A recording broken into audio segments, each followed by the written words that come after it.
Testing. Okay. It's officially 8:30 p.m. My name is Ron. I'm an alcoholic. Welcome to you all. Welcome home. Welcome to the Conscious Contact group of Doylestown. As you guys we're all expecting our Florida speaker. He miscalculated on his calendar, and he's apologetic, and things happen. So tonight we got a treat for you. We're going to have multiple speakers, right? Have a little mix-up here, right? And we're going to have some fun. So our chairperson is going to be none other than Nick. Let's give him a warm welcome.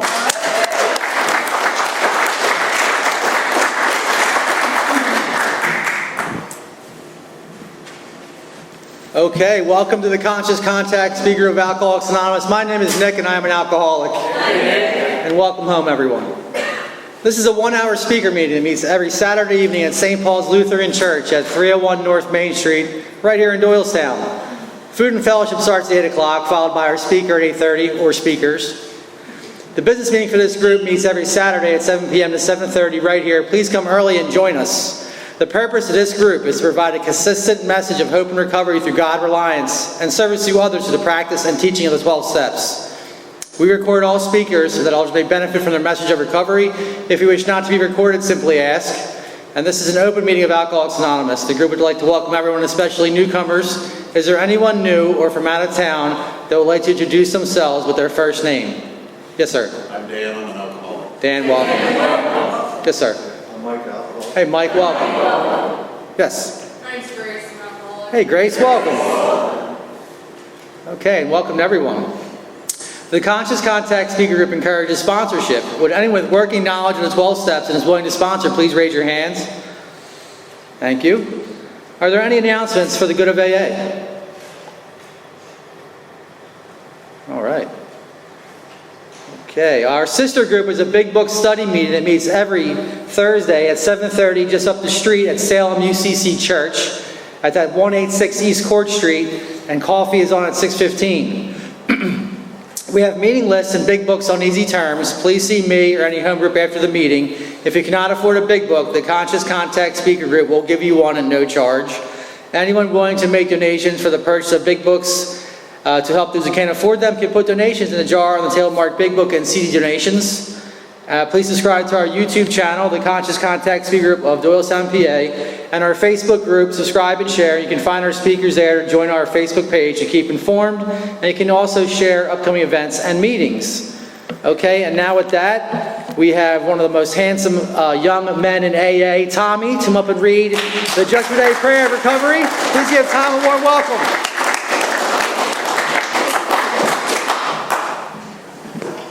Good evening, everyone. My name is Thomas, and I'm an alcoholic. Welcome home. This is the Just for Today Prayer of Recovery. Just for today, I will be agreeable. I will look as well as I can, dress becomingly, talk low, act courteously, criticize not one bit, not find fault with anything, and not try to improve or regulate anybody except myself. And with that, let's give a warm welcome to Jen for the preamble.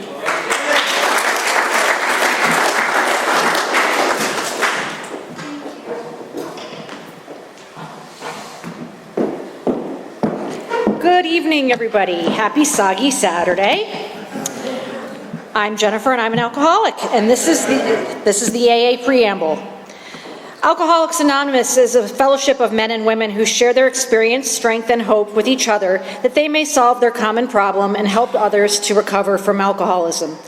The only requirement for membership is the desire to stop drinking. There are no dues or fees for AA membership.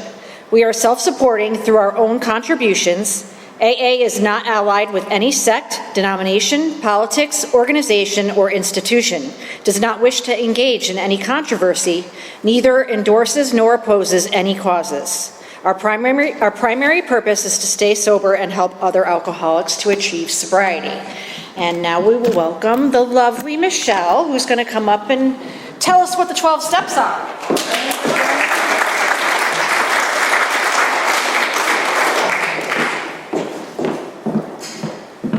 Hi everybody, welcome home. I'm Michelle and I'm an alcoholic. I'm Michelle. And these are the 12 steps of recovery. Step 1, we admitted we were powerless over alcohol. that our lives had become unmanageable. Step 2, came to believe that a power greater than ourselves could restore us to sanity. Step 3, made a decision to turn our will and our lives over to the care of God as we understood Him. Step 4, made a searching and fearless moral inventory of ourselves. Step 5, admitted to God, to ourselves, and to another human being the exact nature of our wrongs. Step 6, we're entirely ready to have God remove all these defects of character. Step 7, humbly asked Him to remove our shortcomings. Step 8, made a list of all persons we had harmed and became willing to make amends to them all. Step 9, made direct amends to such people wherever possible, except when to do so would injure them or others. Step 10, continued to take personal inventory, and when we were wrong, promptly admitted it. Step 7, sought through prayer and meditation to improve our conscious contact with God as we understood Him, praying only for knowledge of His will for us and the power to carry that out. And step 12, having had a spiritual awakening as a result of these steps, we tried to carry this message to alcoholics and to practice these principles in all our affairs. And I'd like to invite the best chairperson in the world back up, Nick. Let's give a big round of applause for Nick.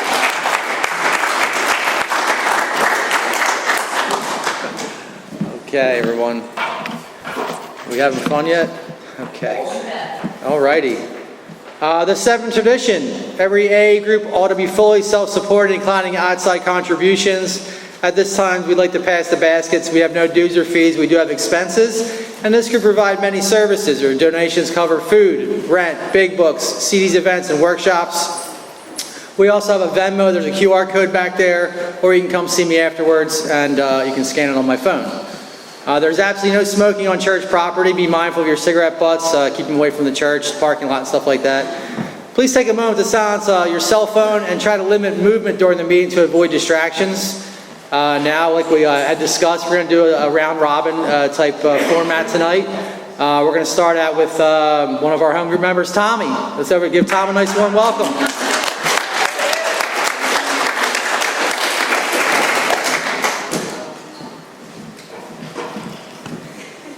Good evening again. My name is Thomas, as I said before. And I'm an alcoholic, if I forgot to mention that. All right, so it's a little nervous for me because I always give all our speakers a very critical feedback after the meeting, and I get a ton of crap for that. So this is their turn to dish it back to me. I'll start with what was it like before I found Alcoholics Anonymous? And my life was very unmanageable. I just wasn't able to see it, and I think hopefully a lot of people can relate to that. I'm witnessing some people in my own family with alcoholism, and they're in complete denial. They have, complete control over their life like I once believed. I mean, I got a bunch of arrests, DUI, car accident, and none of that stuff was able to wake me up of my alcoholism. The first drink I ever had was a blackout. And I loved it so much, I did it again the next night. I don't remember what was so great about it, but I remember that all of the anxieties and fears that I lived with every day at that time went away, and I loved that. I didn't understand at the time that I liked it so much because it was erasing all those bad feelings. I thought I was just having a great time. Fast forward through the years, this was about the age of 16, maybe 15, and very quickly I became drinking around the clock. Not every single day, but I started to drink in the morning, at school, and definitely at night, weekends obviously, and that just turned into more and more of a problem. And I didn't see it that way. I used to always say I'm not an alcoholic or an addict because I didn't have the appearance of one. I was only an 18-year-old. I go to a nice school, I live in a nice school district. Who are you to call me an alcoholic? That's crazy. So I resented myself out of my first, my mom was very hopeful. She thought, she could just send me to a rehab after school and I'd get better. That didn't work at all. I think maybe I learned how to become a better alcoholic that way. They would give me drug tests and I'd put them on the floor and smash them with my foot and I'd say, you could try to test that. That's the type of kid I was. And that's why I'm afraid to have kids, because if they're anything like me, it's going to be a pain in the butt.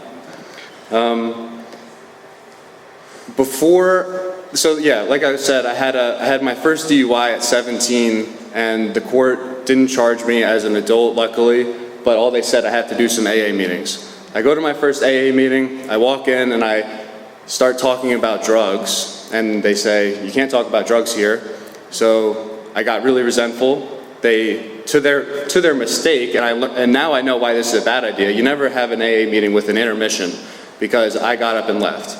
That was my opportunity to leave. Took my paper that I was supposed to give to the judge, signed all my AA meetings. I was like, this is anonymous. How are they going to fact check this? And there you go. I did all of my AA meetings in 10 minutes. So I didn't learn anything then, and honestly, I was just too young to learn anything.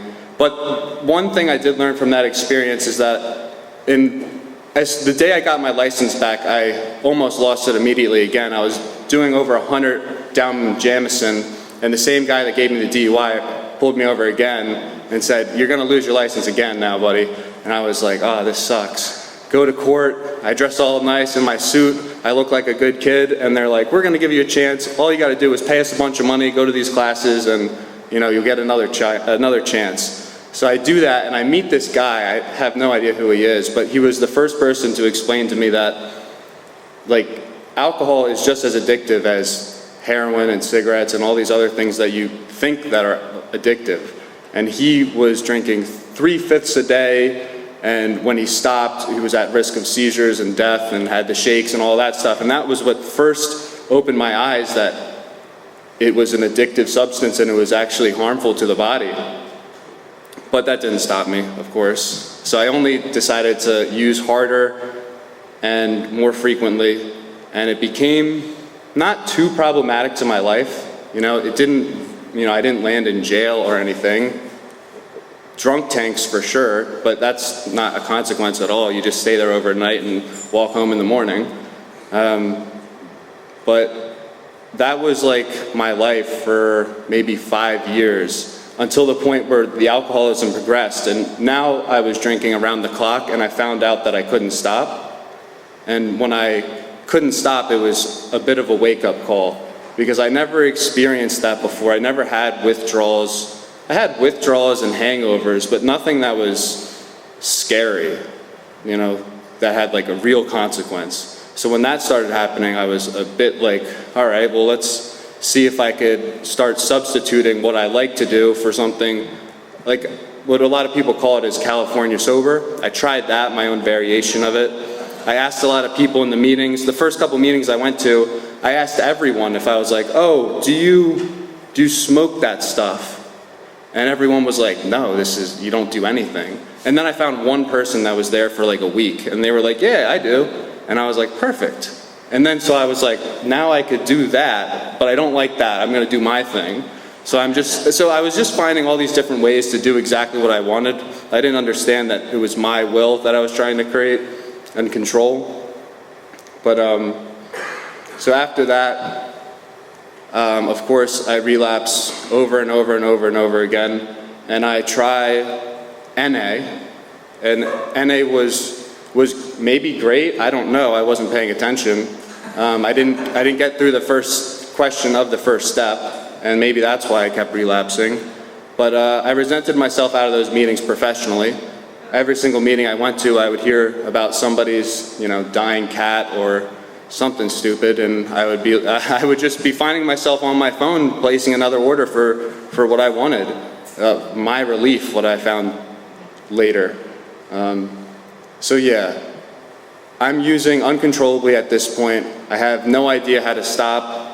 I'm almost willing to do anything, and for some reason, I can't stop. I'll place an order, or I just can't it was unbelievable that I didn't understand how, strong this addiction was, and it happened so fast over a couple of years.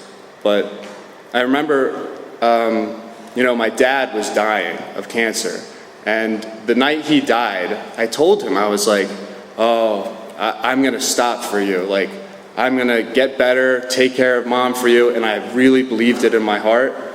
And for the next month, I was in a blackout. Like, there was just no way. I believed it, that I told him I was not gonna keep using, and I was gonna have a plan on how to stop. And not even 8 hours later, I go into this blackout that lasts a couple weeks long, 3-4 weeks long. So what finally got me into AA was, it wasn't the first rock bottom. I had many rock bottoms, and these guys in my rehab used to joke, like, rock bottom, it's up there. It really is. You just keep falling through the floor, it seems. My rock bottom was the night before I went to rehab. The way that I believed it in my mind is my mom sat me down. She was like, Thomas, you should go to rehab. And I was like, you know what? I will go to rehab. That's a good idea. I think I have a problem. It turns out 3 months later, they told me what actually happened because I was in a blackout. I was, trying to aggressively, maybe even murder somebody in my family. And the cops had to come and detain me, and it was a serious, serious situation. They decided not to press charges, but that was a big wake-up call 3 months later after I had already, I don't want to say things that can incriminate me either, because I know this is recorded. I am better now, but the statute of limitations is not up yet.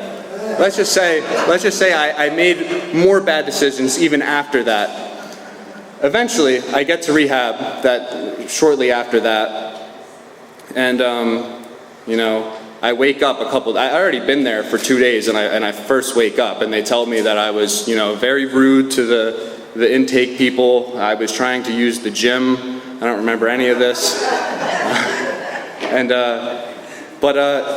So I get like my first bit of separation there, because every attempt at separation before that, on my own accord, I would get maybe 36 hours at max. I think I had 100 of those white tags. So I'm starting to wake up to all of my consequences, because I thought that if I just kept drinking, the consequences would never come, and they did. And for the next 4 months, I was spazzing. I had uncontrollable twitching and muscle spasms. Couldn't control my neck or my arms or legs. And it was a nice wake-up call. And I was actually thinking back, in that moment, I was like, this is awful. Just, end it all now. But looking back, it was so painful that it actually gave me the willingness to do something about it and actually take action, and gave me the willingness to do something about it. Because when I was trying to get sober, I didn't really have the willingness. I was still living rent-free. I had money, I had a car, things just weren't too bad. Yeah, I did want to kill myself every single day. I wanted to blow my head off, I'm not even kidding. But it wasn't enough to actually do something about it. It's become normal wanting to die. So there was just no reason to do anything about it. I'll just keep drinking. Why not? It can't get any worse. So I start clearing up, and this weird thing happened, is that I become restless, irritable, and discontent. And I had brief periods of that before, for all of 12 hours, and then I'd use again. I didn't understand what was happening. But now I'm restless, irritable, and discontent, sober, and aware of how uncomfortable I am, and it is awful. I don't like that feeling. I'm fantasizing about getting alcohol. I just need a solution to these problems. I don't care if somebody, puts it in a tennis ball and throws it over the rehab's fence. I need it. So I'm, trying not to AMA every single day out of my rehab. And I just, do what I know how to do. I think I learned it maybe in the gym, something about just doing one more day. All I gotta do is get through today. And luckily they brought AA speakers in, and I would maybe be conscious for 10 seconds, enough to hear someone say, like, just do one more day. It can't be that bad. It always gets better. That's what everyone always told me. I didn't believe them because now that I was like awake and sober, I was getting worse. I could actually hear my thoughts now, and they were awful, and I just wanted to end it all. But, you know, just one more day, one more day. And so at the end of that 28 days, I thought I was going to walk out a cured man, and I was never going to deal with alcoholism ever again. And what I realized is that if I was completely honest with myself, when I got home, I was going to use. I knew that for a fact. I couldn't control my own thoughts. I was aware that my thoughts were just very unmanageable and dangerous. So they recommended I go up to a program in Boston, a 6-month AA-based program. They said it has really high success rates. They said that out of the 36 people they sent there, 35 people came out clean. Looking back, I know that was complete BS because it's actually the exact opposite of odds when it comes to this disease, and that's why you have to take it so seriously. And they did tell me those odds. They said out of everyone here, 98.5% of you are going to relapse within the next year. And I believe that because if I was listening to my own thoughts and I was out on my own, I had my own control over my life, I was going to use.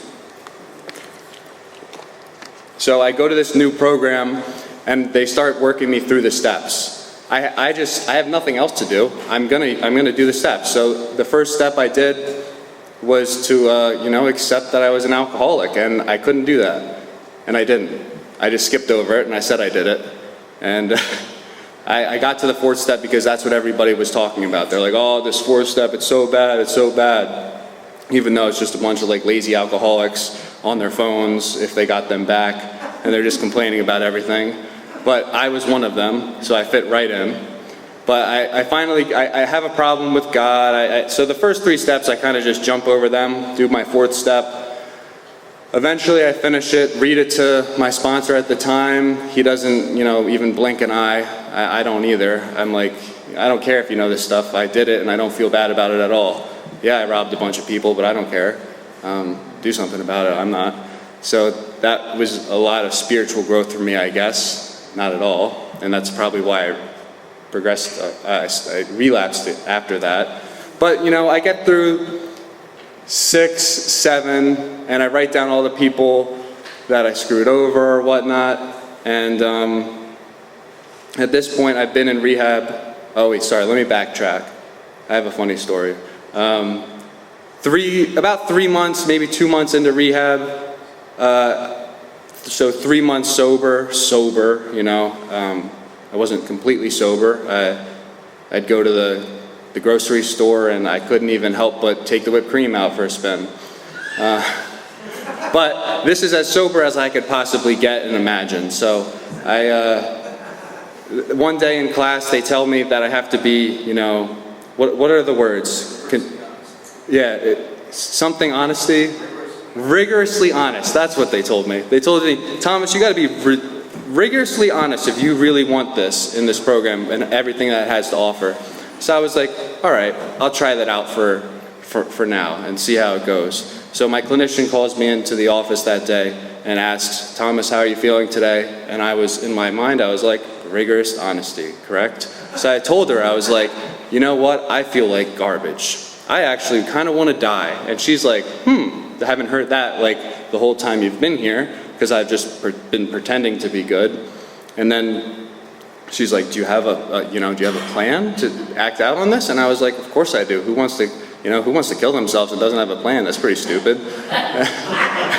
And she's like, all right, that's good. I go outside, I'm smoking a cigarette or trying to smoke a cigarette, looking for a lighter in my car. And I get like swarmed by like 8 people that work there. And they're like, where are you trying to go? I'm like, nowhere, I'm looking for a lighter. They're like, oh, well, we heard what you told your clinician and you gotta go. I'm like, what do you mean I gotta go? They're like, yeah, unfortunately, based off of what you said, we're gonna have to send you to a mental hospital. And I'm like, wow, that's pretty crazy. I've been wanting to die for like 5 years now and nobody ever cared. And now all of a sudden you guys wanna send me to a mental hospital. I got this. I've been suicidal for so long. So I said like, what happens if I just get in my car and go home? They're like, well, you can't. We'll call the cops, tell them you hate cops, you have a kid taped up in the back of your trunk and that you're quick to anger. And I was like, okay, so maybe I'm not getting out of here. So they're like, you could either go willingly or unwillingly. So, of course, I did the smart thing to do. I took the easy route. That's what alcoholics love to do. That's what I like to do, is take the easy route. Least pain as possible. I go to this fancy, cushy little mental hospital, and it was actually the most fun thing I've ever done in my life. If people in AA are entertaining, go to the mental hospital. No, it was actually great. There was a bunch of fights. A bunch of people smelled like BO and poop. Yeah, it's fun. I fit right in, actually, looking back at it. So eventually I decide I'm done. I don't like being told when I can and can't smoke a cigarette, so I'm planning my escape. I get out. I'm still, this is 4 months sober, though. That's the point of this story, is that I am so mentally unwell because I'm not working a program and I'm sober. For me, the alcoholism that I experienced, I can't do it on my own. That's what I had to learn over and over and over again.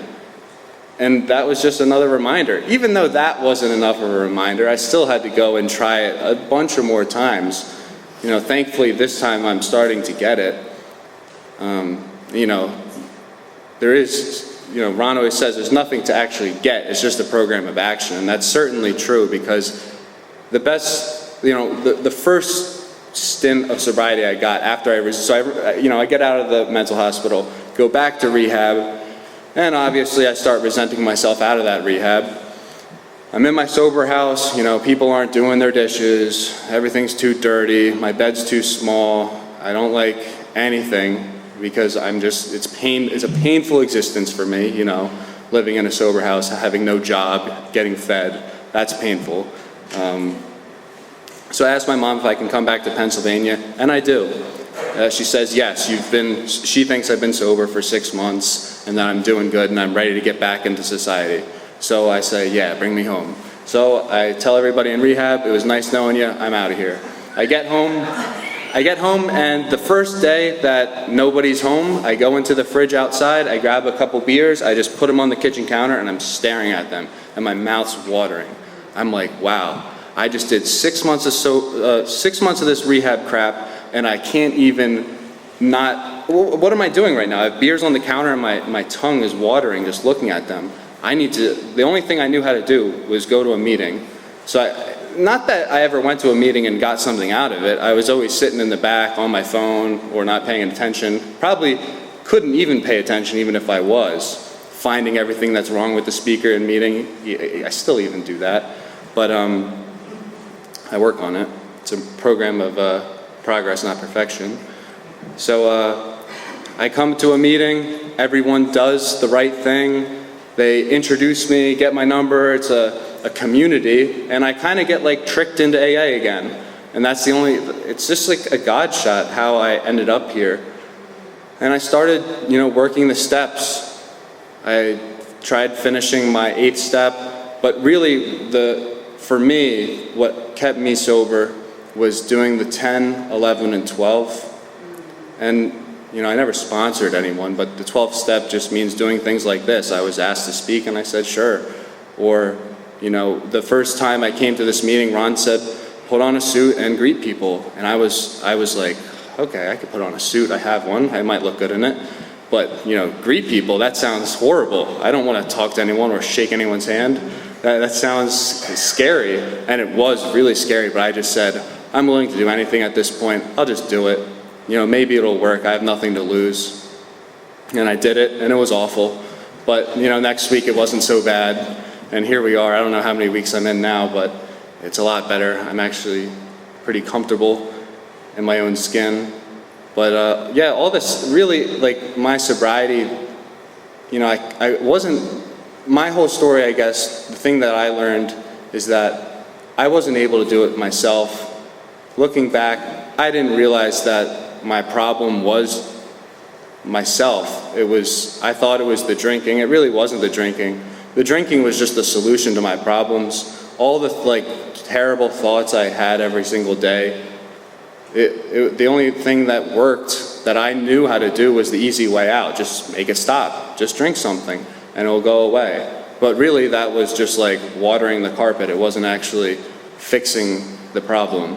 So that's what the steps did for me. I wish I could tell you in more detail about, these philosophical lessons I've learned, but honestly, I think I'm still a little bit too shot out. Maybe one quick lesson is that, I stopped doing the steps, or I was doing the steps, but my first job in sobriety that I got a shot to like get back into the world. So I was like, all right, I'll do that.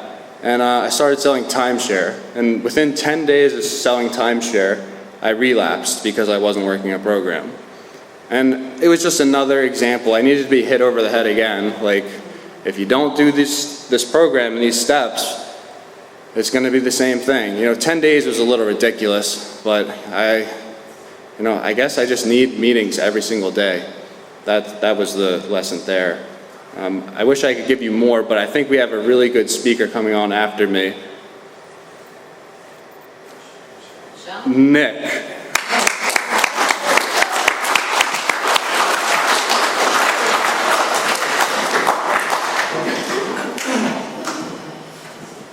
My name's Nick, I'm an alcoholic. I don't know if I can top that. That was great, Tommy, thank you. Thank you for finding the courage.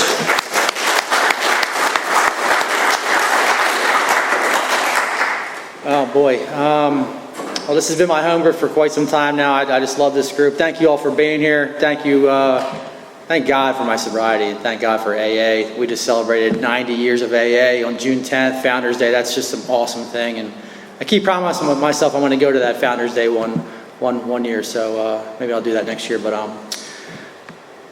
I can't tell you the first time I had like a slice of pizza or the first time I had a cheesesteak or a good steak, but I could tell you the first time I got drunk. I can remember that vividly. What it was vodka and orange juice at a wedding. I was 12 years old. It was the first time. I remember Cool and the Gang came on, celebration, and I was cutting the rug, man. I got loose. I'm like, this is what it's all about, man. I felt the effects of alcohol for the very first time, and I loved it. And the book talks about chasing that into the gates of insanity or death. And they always ask you, like, who was there on your last drunk? And it was me alone, me and the bottle, me and whatever I needed at the time. The party was long over, and alcohol, like Bill says, it cut me to ribbons. It turned its back on me. My best friend, my first true love, turned its back on me. It no longer worked. It no longer had the effect that it once had when I first started drinking. The ease and comfort was no longer there. No matter how much I drowned myself in alcohol and other things, it just wouldn't work. The medicine stopped working, and I'm shaking my head like I'm drinking just in oblivion. I'm like so destroyed and insanely drunk, but I'm not really feeling it. But I'm like, physically I can't stand up, but I'm like not getting that relief that alcohol once gave me, and I couldn't understand why. No matter how much I poured in me, how much I did, I just couldn't find that relief, and I chased it into numerous rehabs, and I started getting accustomed to a life of detoxes and rehabs, knowing who has the most comfortable beds, who has this kind of detox or taper or whatever the case may be, and getting used to that institutionalized life for many, many years. I was first introduced to AA and recovery or rehab in 2009, and I didn't get and stay sober through the great grace of God until 2016. So for 7 years, it says it progressively got worse and worse. It never got better, and it got harder and harder, and I felt like I lost more and more of my soul. Each time I went to another detox or rehab, less and less of myself, questioning, telling myself, like, maybe I'm just not cut out for this sobriety thing. Maybe I'll never get this. Like Tommy said, there's nothing to get. Maybe I'll, just never really surrender or never find that moment where I just truly want it in my heart, having that change of heart the book talks about, and really truly surrendering and being committed to recovery. I always went back out, left to my own regard. Being separated from drugs and alcohol for 30 days in rehab and getting out, like Tom talked about, the untreated alcoholic, and I need something. I need a substitute. And in my head, I'm thinking I'm separated from these things. This should be it, right? You take away the poison and I should be okay, and that's when the real reason I drank to begin with was relief, and I got no relief, and I need relief. And I make an insane sober decision to do it again. Baffling my parents and myself, how could I do this again after what I've been through? You know, all the devastation, not only to myself, physically, mentally, emotionally, but to my family and friends and loved ones, over and over again for years. You know, that 7 years was the worst. You know, the end there was pretty bad, but the real misery began after my first rehab. And Dr. Bob says, you know, you come to AA, we'll ruin your drinking. They taught me in that rehab what I truly suffered from and how strong and powerful this disease really is. And I just like kind of, you know, brushed it off. I remember my dad came to see me. I'm going through 20 years of addiction and drinking, you know, like in the first week, I'm a mess. You know, just shaking and, you know, you name it. And he came to visit me and he looked at me and he said, you know, I'm like trying to talk him into getting me out of this place, right? You know, trying to talk him into getting me out of the rehab. And I said, I never want to feel this way again. You know, I heard that in there and one and done. You know, I don't want to do this ever again, and not realizing how strong this thing was. And he said to me, you did this to yourself. And I hated him for that. And he was, you know, one of the first guys on my resentment list and also my amends list. So what I've come to learn, that's just one of the numerous times I was in these facilities. And like Tommy said, just that it's on me. When I'm in there and I'm separated, I'm going through it mentally, like obsessing. Who could I call to arrange something, to bring something, to throw something over the wall, to like, you know, mail me something, stick it in a shampoo bottle. You know, who could I AMA with? Who has money? I'm like, you know, conniving. That's what I do, right? Because I got to get something. You know, I'm putting 4 or 5 bags of coffee in the coffee so it's a little stronger, like doing like, you know, addictive personality type stuff in these rehabs. And I never AMA'd. I never did. I always stuck it out. That was one thing I never did do, because I had no funds and no like real like way to do anything getting out of there. So I said, I might as well just stay here because I have no way to do anything when I get out of here. So towards the end of one of my runs, I was living back in Colorado, and I'll tell you about going to any length to get drugs and alcohol. I decided to pack up and move again I couldn't even tell you how many times I did that. You know, I'm thinking I'll go back to PA and start over fresh. And so I pack up my little 93 Honda Civic and I drive basically from Colorado straight to Kensington. Talk about desperation, talk about pain and suffering, stopping at bars along the way, I stopped in St. Louis and got ripped off by somebody. And I'm like I almost died in a motel fire. All these things were happening, trying to prevent me from going further. And I just kept pushing on because I had my eyes on the prize in my head. I got to get there and get something. And along the way, I'm drinking and doing what I can, you know, and just doing what I got to do to, like, you know, get through it. But talk about desperation, you know, and that's what they tell you, to put that same effort into your recovery when you come here. And Dr. Bob said just half of that zeal, he says in the book. And that's all we need, is just a little bit of something like that. So that's how desperate I was for what I needed to do, what I needed to get in me. But time went on. You know, I got back here, and I think I went back there another time, numerous times, back and forth across the country, and it just the same thing. And legal stuff started to happen. Consequences started to get greater and more severe. And eventually, you know, my 5th time in Penn Foundation, I begged God for mercy. I truly did. I broke down like I'd never had before with a counselor there, and really, I did some journaling, stuff I was hanging on to, and I actually wrote stuff down. Tears are flowing off my eyes. I'm writing stuff, and they're dripping on the page. Like something was broken in me so internally that I was ready to do something differently. And I've been in around the rooms of AA for long enough to know there was another way to live and what was possible. But I knew that I had to take a full commitment, not only to surrender and completely take that step one and get honest and admit that I truly am an alcoholic, and I cannot do this on my own. I need God. I need to do this program. It's the only thing I haven't tried 100% given myself to. And I found that the only way the 12 steps do not work is if I stop working these steps. And I've seen guys with numerous years know the book in and out, slowly drift away. And Ron always talks about, it's like driving a car and falling asleep. You don't even realize you're doing it. Next thing you know, you're off in the hayfield, and you're like, how did I get here? What happened? So to be mindful and stay vigilant in my program, watching people go through those things, 20 years plus, and the book has a description just of that, 20 years, 25 years. Figured I can control and enjoy it now. I've been separated for long enough, and within 4 years, the guy is dead in the book. It gives you that warning. And I know guys who have read that story numerous times and still have picked back up, knowing with the warnings that are in that book, and still think they can do it and think they can do it differently. So I don't want to go too much longer. I love this program. I love my home group. It's the best home group in the world. They always tell you to say that about your home group, and I want to pass it on, keep it going. I'm going to call up Greg. Please have Greg, a warm welcome.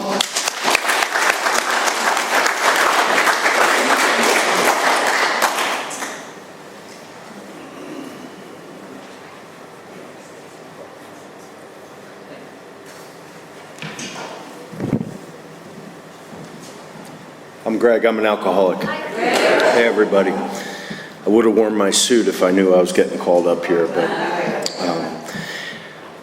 my sobriety date is January 22nd, 2015, so I have 10 and a half years. I have a sponsor, and I'm very thankful and grateful that I can sponsor men in this program. I'm going to be really quick. I like to hear myself talk, but I only have so much time, so I'll try to give you the highlights. I'm glad Thomas and Nick shared their story. Mine's very different. Couldn't tell you when I took my first drink. My mother and father are both alcoholics. There was always alcohol around. I drank it all the time. But I can tell you my first drunk was when I was 12. And that first drunk, I drank an entire bottle of Crown Royal, threw up, blacked out, the whole 9 yards, but was right back at it.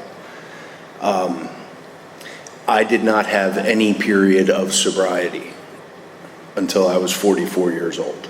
I never tried to quit. I knew I should have, but I'm no quitter. I was just going to keep going. I mean, that's what I did. There was maybe a couple days where I had the flu or something, or I had a surgery that I didn't drink, but literally that was it. I can tell you the last 10 years of my life were Groundhog's Day. I would come to at about 6:30 in the morning. I would do what I had to do to, get the kids ready for school, daycare, whatever they were doing at the time. I would frantically search for the bottle because by the last 10 years, I wasn't allowed to have alcohol in the house. My wife tried that, and we played that cat and mouse game where I would hide it, she would find it. I'd be passed out. I'd wake up with the empty bottle, like on my lap, with a nice Post-it note saying very lovely things to me. And then I would go to work, and I would drink medicinally, through the morning. I was legally intoxicated, but I wouldn't get intoxicated like we know it till about 1 or 2 o'clock when I would go to lunch. Lunch consisted of about a 5-6 hour bar shift.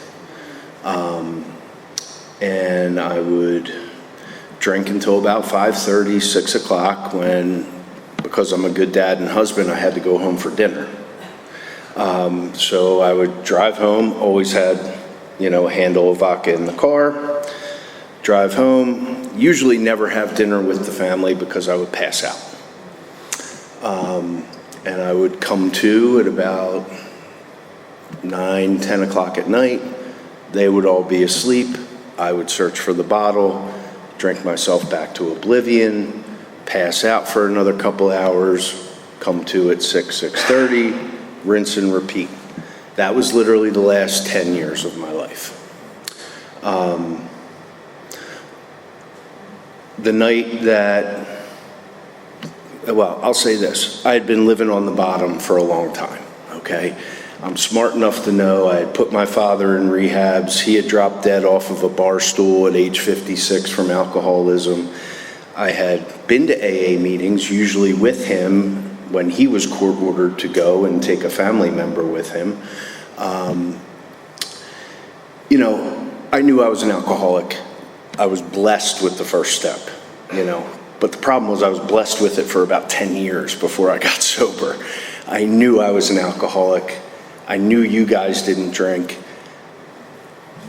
I work right up by Salem. I used to walk by Andrews Hall when I was leaving work, and I was already drunk, and I would see everybody out there smoking butts, and I'm like, God damn, these people don't drink.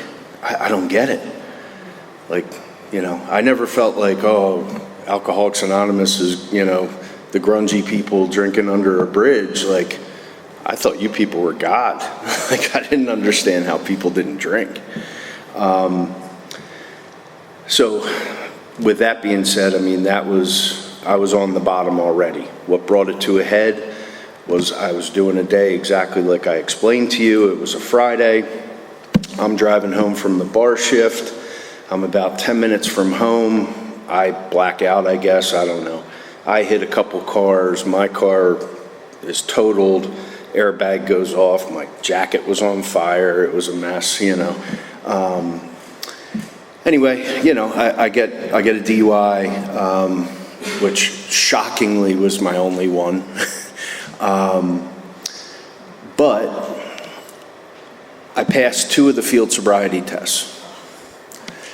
You know, but I stink, obviously. I reek of alcohol, and I had an accident, and they're like, you know, we're going to have to, you know, give you the breathalyzer. That thing about melted when I breathed into it. They took me to the hospital. My BAC was a 0.32. Had I made it home that night, I had every intention of putting my then 10-year-old son in the car and driving to the Poconos because he had a snowboarding competition the next day. And I would have drank the whole time driving him from my house to the Poconos. I probably would have been a 0.4. And that wouldn't have been the first time, okay? That was not a one-off, that was all the time. That's when I was 44, and my wife said, you know, and my friends, I had had interventions, I had had all that shit, and I'm like, yeah, okay, all I did was hide it better. At least I thought. Everyone knew. But I thought I was hiding it better. So in any event, I agreed to go to rehab. I went. I was shocked to learn when I started reading the big book, I was shocked to learn that there were alcoholics like me. Because by that time in my life, I literally thought I was the worst alcoholic on the planet. Like, had I taken a polygraph then, I would have passed it. If I said I was the worst person, the worst alcoholic, the biggest piece of shit. Excuse me to the young people in the room. But I would have passed that. And, you know, I started learning that every story I read in the big book, I'm like, okay, I can relate to all that. I can relate to that. I can relate to that. I'm not alone. I don't want to take up too much time, but so I haven't had a drink since. So I went from 12 years old to 44 years old being an absolute drunk, hopeless drunk. Those 30 days in rehab were enough for me to get that separation that these guys talked about and to start reading this stuff. You know, for me it was the stories though. The stories were what worked for me in the beginning. Those look scary. Sometimes they're still scary, but I do them. I did them with a sponsor. I've done them again with my sponsor. The 12th step for me, I am the DCM of District 47, so I do a lot of general service work. You know, I started out being voluntold to be a GSR, and that was like 8 years ago, and I've just kept going with the general service stuff, and I really enjoy it. I love it. And, you know, I always it's an honor to speak at any AA meeting. So I'll just kind of end. This is, you know, Father's Day tomorrow, and as I mentioned, my father dropped dead off of a bar stool. My son and I are going to go play golf tomorrow. He's now 20 years old. We've played golf together every Father's Day for the last 9 years that I've been sober. We have an unbelievable relationship. Father's Day's great. I play golf and I eat steak and I watch the US Open. It's great. What's more important to me is how my family celebrates my anniversary. January 22nd has become a big deal in my house. My daughter sent me a card that I had 10 years this past January, so it was kind of a big one, and she sent me a card that I can't even talk about or I'll start bawling. But the relationships I have with my kids and my wife now and everybody around me, it's just, it's beyond my wildest dreams. So thanks for listening. Let's have Ron come up. Ron.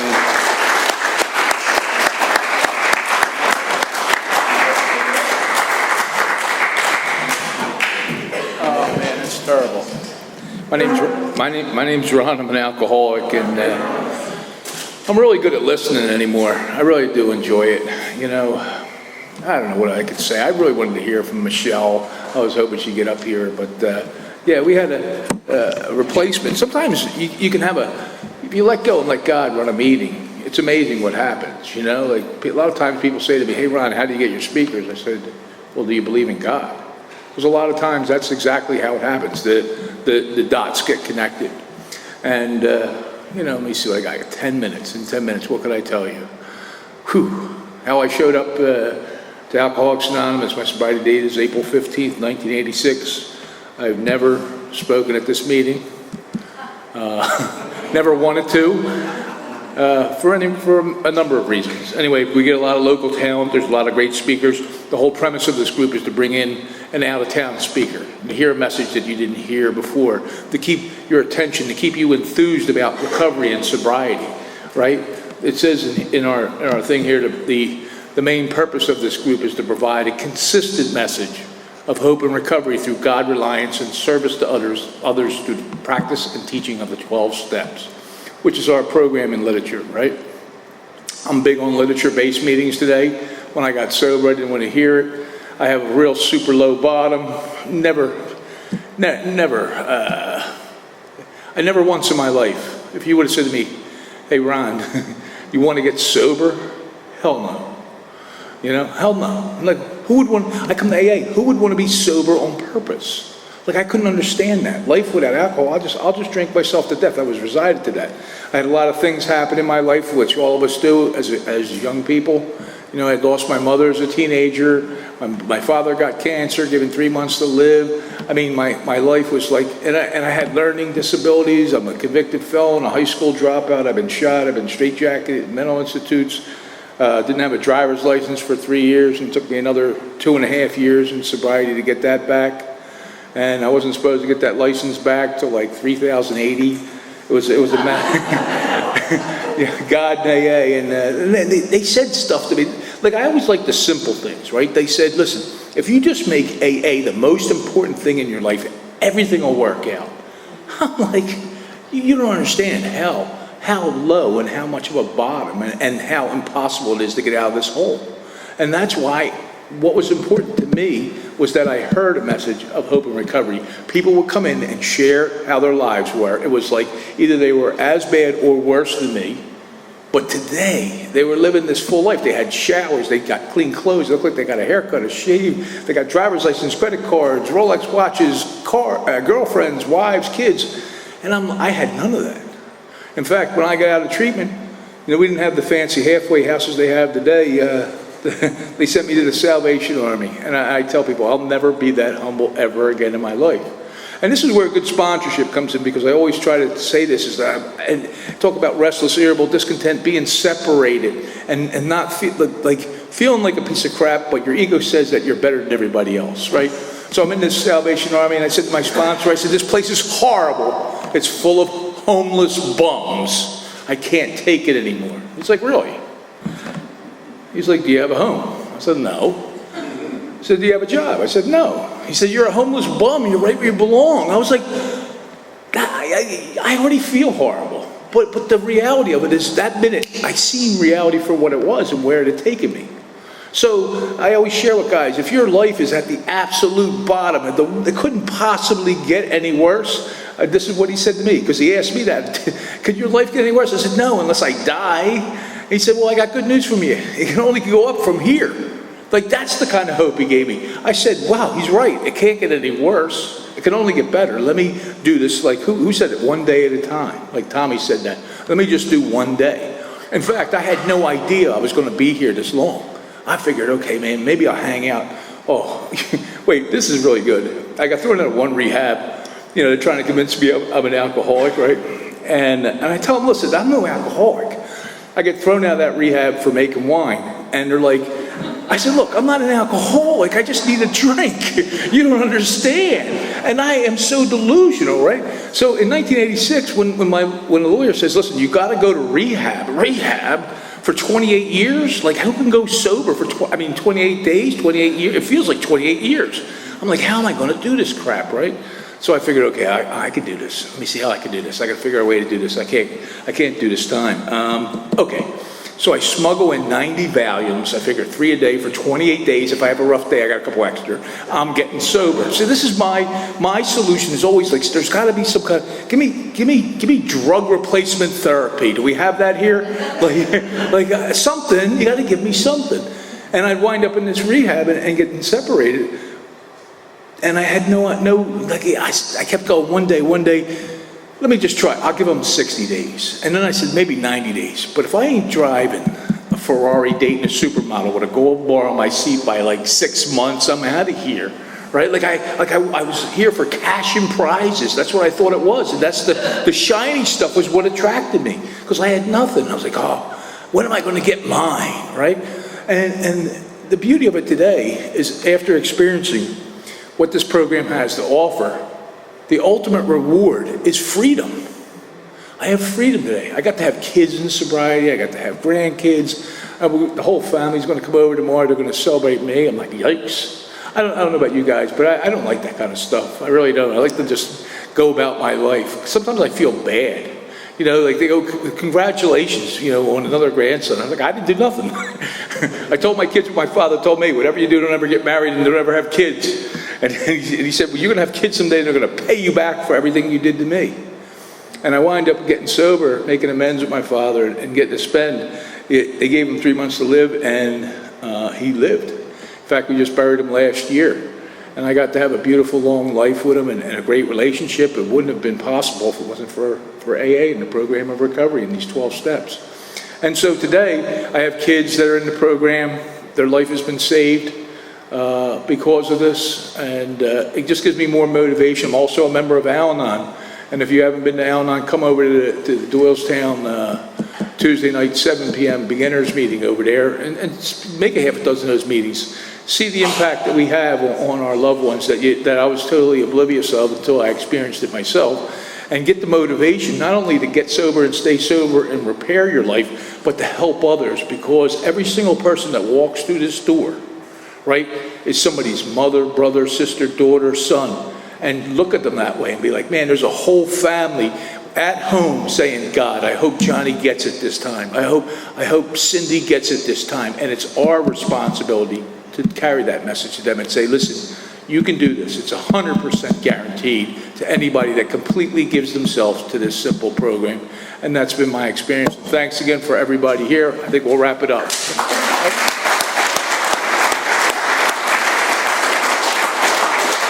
I guess I'm stuck here closing. I think we're at the 9:30. It's closed the meeting, announced next week. Okay, if you care to join us, we'll circle up. We'll hold some hands.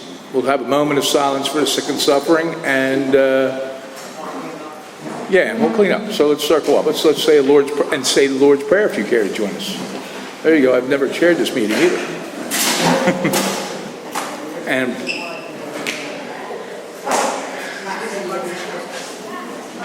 let's grab some. Instead of a circle, let's make a starfish. All right, let's take a moment of silence for the sick and suffering in the world, or anybody you care to. And if you care to join us, we will end with the Lord's Prayer. Our Father, who art in heaven, hallowed be thy name. Thy kingdom come, thy will be done, on earth as it is in heaven. Give us this day our daily bread, and forgive us our trespasses, as we forgive those who trespass against us. And lead us not into temptation, but deliver us from evil. For thine is the kingdom, the power, and the glory, forever and ever. Amen. Keep coming back. It works if you work it, so work it, you work it. Let's thank them speakers for stepping up to the plate tonight. Don't forget the meeting after the meeting.